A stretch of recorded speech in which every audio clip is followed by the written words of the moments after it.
La santé de la mère et de l'enfant constitue une priorité pour nos pays.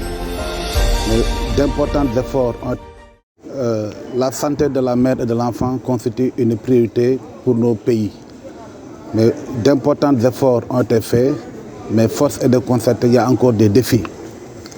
En 2020, 800 femmes meurent des suites pendant l'accouchement ou bien des suites de couches. Ce qui fait qu'une femme meurt toutes les 2 minutes dans le monde. Au niveau de l'Afrique de l'Ouest, nous sommes à un taux de mortalité maternelle qui est de 347 pour 100 000 naissances vivantes. Un taux de mortalité néonatale qui est de 31 pour 1000 naissances vivantes.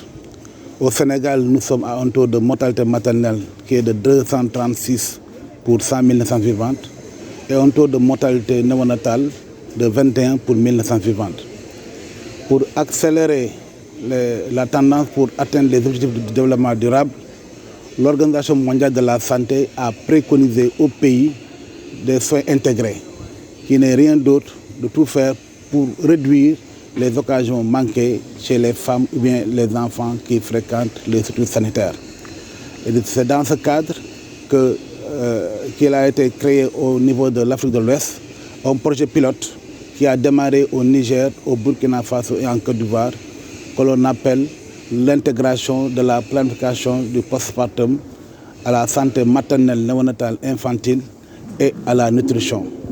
L'objectif, c'est de tout faire pour qu'une femme, si elle vient en consultation prénatale, ou bien quand elle accouche, ou bien quand elle vient en consultation postnatale, ou bien amène son enfant à la vaccination, bénéficie de tout le paquet de services qui doit être fait en termes de santé reproductive.